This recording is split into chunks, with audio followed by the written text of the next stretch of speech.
இன்றைக்கி நம்ம பார்க்க போகிறது சிக்கன் கப்பா பிரியாணி. அதாவது மரவள்ளிக்கிழங்கை வச்சு ஒரு பிரியாணி ரெசிபி. அதாவது அரிசி ஒன்றும் இல்லாமல் மரவள்ளிக்கிழங்கையே பிரியாணியாக பண்ண போகிறோம், சிக்கனும் போட்டு. இது மரவள்ளிக்கிழங்கு எங்கள் ஊரில் மரச்சீனி கிழங்குன்னு சொல்லுவோம். அதை வச்சு தான் இந்த பிரியாணி பண்ண போகிறோம். இது ஒரு ஃபுல் மீலாகவே நம்ம எடுத்துக்கலாம். இதுக்கு கூட ரைஸு வேறு எதுவுமே வேண்டாம். இதுதான் நம்ம டின்னராகவோ பிரேக்ஃபாஸ்ட்டாகவோ சாப்பிட்டுக்கலாம். இதுக்கு அடுப்பில் ஒரு குக்கர் வச்சு அதில் கொஞ்சம் தண்ணி ஊற்றி 1.5 டீஸ்பூன் உப்பும் ஒரு 1/4 டீஸ்பூன் மஞ்சத்தூளும் போட்டிருக்கேன். மரச்சீனி கிழங்கை கொஞ்சம் திக்காக கட் பண்ணிக்கணும். இந்த திக்னஸில் கட் பண்ணிவிட்டு நல்லா கழுவி க்ளீன் பண்ண பிறகு குக்கரில் போட்டு ஒரு விசிலுக்கு நான் வேக விட்ருக்கேன். நீங்கள் உங்களுக்கு கிடைக்க கிழங்கு எப்படி இருக்கோ அதை பொறுத்து விசில் கூட உடனே விட்டுக்கணும். எனக்கு இந்த கிழங்கு நல்ல மாவு மாதிரி வெந்துட்டு, அதனால எனக்கு ஒரு விசிலே போதுமாக இருந்துச்சு. கிழங்கு வெந்துட்டுருக்க இடத்துல நம்ம சிக்கனை வேக வச்சு எடுத்துடலாம். முதல்ல அடுப்பில் ஒரு பெரிய சட்டி வச்சுருக்கேன். அதில் ஒரு 3-4 டேபிள் ஸ்பூன் தேங்காய் எண்ணெய் ஊற்றிருக்கேன். எண்ணெய் காஞ்ச உடனே அதில் 1.5 டீஸ்பூன் கடுகு, கொஞ்சமாக கருவேப்பிலை இவ்வளவும் போட்டு தாளிச்சிட்டு சின்ன வெங்காயம் இந்த மாதிரி வட்ட வட்டமாக கட் பண்ணி வச்சுருக்கேன். 200 கிராம் சின்ன வெங்காயம் போட்டிருக்கேன். உங்களுக்கு சின்ன வெங்காயம் இல்லைன்னா நீங்கள் ஃபுல்லாகவே பெரிய வெங்காயம் வச்சே பண்ணிக்கலாம். ஆனால் சின்ன வெங்காயம் போடும்போது டேஸ்ட் இன்னும் நல்லாயிருக்கும். சின்ன வெங்காயம் 200 கிராம்னு சொன்னேன். இது 2 கை நிறைய முழுசாக எடுத்தால் 200 கிராம் வரும். அதை தான் கட் பண்ணி போட்டிருக்கேன். அது கொஞ்சம் டிரான்ஸ்பரண்ட் ஆன பிறகு பெரிய வெங்காயம் 100 கிராம் இதை நீளமாக கட் பண்ணி போட்டிருக்கேன். இது ஒரு 2 பெரிய வெங்காயம் கொஞ்சம் சின்ன சைஸாக இருந்துச்சு. அது 100 கிராம். மொத்தமாக 300 கிராம் வெங்காயம். இதுக்கு கூடயே பச்சை மிளகாய் 6 எடுத்து அதை வெட்டி போட்டிருக்கேன். நீங்கள் உங்களுக்கு காரத்துக்கு ஏற்ற மாதிரி போட்டுக்கணும். இதில் மிளகாய் தூள் வரும், அதுக்கப்புறமா பெப்பர் பவுடர் வரும். அதனால் பச்சை மிளகாய் பார்த்து போட்டுக்கோங்க. இது வெங்காயம் சீக்கிரமாக வதங்கிறதுக்காக 1.5 ஸ்பூன் உப்பு போட்டிருக்கேன், கல் உப்பு. உப்பு போட்டு இது கொஞ்சம் ப்ரௌன் கலர் ஆன உடனே தக்காளி போட்டுக்கலாம். நான் 150 கிராம் தக்காளி எடுத்திருக்கேன். அதை நீளமாக வெட்டி வச்சுருக்கேன். இது சைஸில் சொல்லணுன்னா 2 மீடியம் சைஸ் தக்காளி. இதையும் போட்டு இஞ்சி பூண்டு பேஸ்ட்டு 1 டேபிள் ஸ்பூன் போட்டிருக்கேன். இது எல்லாத்தையும் நல்லா வதக்கலாம். நீங்கள் தக்காளியை போட்டு வதக்கிட்டு இஞ்சி பூண்டு பேஸ்ட்டையும் போடலாம், இல்லை இஞ்சி பூண்டு பேஸ்ட்டை போட்டு வதக்கிட்டு தக்காளியும் போடலாம். உங்கள் விருப்பம் எப்படியோ அது போல் செய்துக்கலாம். தக்காளி நல்லா சாஃப்டாக வதங்கணும். இஞ்சி பூண்டு பேஸ்ட்டுக்கு பச்சை ஸ்மெல் போகணும். இது ரெண்டும் தான் முக்கியம். இப்போ தக்காளியும் சாஃப்டாகி இஞ்சி பூண்டு பேஸ்ட்டுக்கு பச்சை ஸ்மெல்லும் போயாச்சு. இனி பொடி வகைகள் எல்லாத்தையும் போட்டுடலாம். நான் இதில் மிளகாய்த்தூள் 3 டீஸ்பூன், மல்லித்தூள் 3 டீஸ்பூன், சிக்கன் மசாலா 2 டீஸ்பூன், மஞ்சள் பொடி 1/2 டீஸ்பூன் போட்டிருக்கேன்.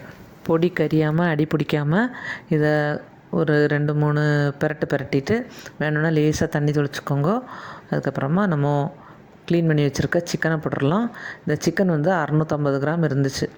அதாவது கிழங்கு முழுசாக 3/4 கிலோ இருந்து க்ளீன் பண்ண பிறகு 650 கிராம் இருந்து சிக்கன் க்ளீன் பண்ண பிறகு 650 கிராம். நீங்கள் இந்த சிக்கன் அளவை கூட குறைச்சி எப்படி வேணாலும் போட்டுக்கலாம். ஆனால் கட் பண்ணது இதை விட கொஞ்சம் சின்ன பீஸாக கட் பண்ணிக்கோங்க. எனக்கு இப்படி தான் கட் பண்ணி வாங்கிட்டு வந்தாங்க. அதனால நான் அப்படியே போட்டுட்டேன்.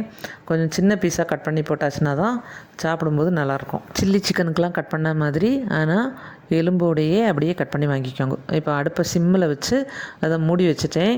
தண்ணி ஒன்றும் ஊற்றாண்டாம் முதல்ல. இப்போ அந்த டைமில் கிழங்கும் நல்லா வெந்தாச்சு. கிழங்குல இருக்க தண்ணியை இருத்துட்டு கிழங்கு மட்டும் இன்னொரு பாத்திரத்தில் மாற்றி எடுத்துட்டேன்.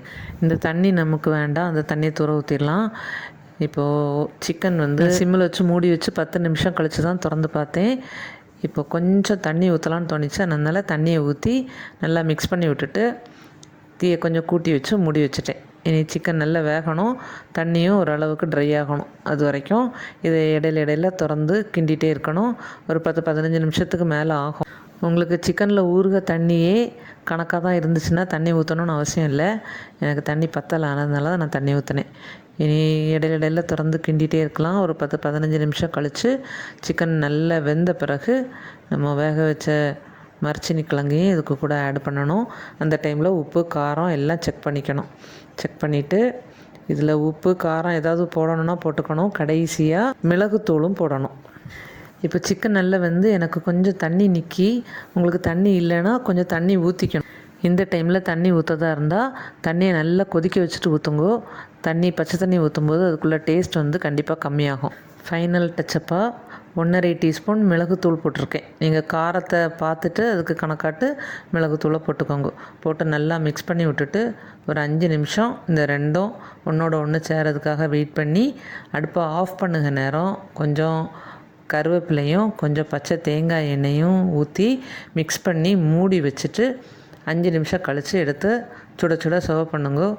சூப்பரான சிக்கன் கப்பா பிரியாணி ரெடி ஆகிட்டு. இதில் சிக்கன் போடலைன்னா அது வெஜ்ஜு கப்பா பிரியாணி, மட்டன் போட்டால் மட்டன் கப்பா பிரியாணி, பீஃப் போட்டால் பீஃப் கப்பா பிரியாணி.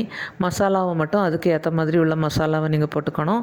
நான் வெஜ்ஜு கப்பா பிரியாணி தயிர் சோறு கூட வச்சு சாப்பிட்ருக்கேன், ரொம்ப நல்லாயிருக்கும். நீங்கள் இந்த கப்பா பிரியாணியை ஒரு நேரம் சாப்பாடாகவே சாப்பிடுவீங்கன்னா கடைசியாக மேலே பொடிசாக வெட்டின பெரிய வெங்காயத்தை தூவி அப்படியே சூடாக சாப்பிடுங்கோ. அவ்வளோ சூப்பராக இருக்கும். நீங்களும் இந்த கப்பா பிரியாணியை ஃபுல் மீலாவோ இல்லைன்னா ஒரு சைட் டிஷ்ஷாவோ ட்ரை பண்ணி பார்த்துட்டு எப்படி வந்துச்சுன்னு எனக்கு கமெண்ட் பண்ணுங்க. என்னோடய சேனல் பிடிச்சிருந்தா லைக் பண்ணுங்க, எல்லாருக்கும் ஷேர் பண்ணுங்க, சப்ஸ்கிரைப் பண்ணுங்க, பக்கத்தில் இருக்க பெல் சிம்பலையும் ப்ரெஸ் பண்ணுங்க. தேங்க்யூ.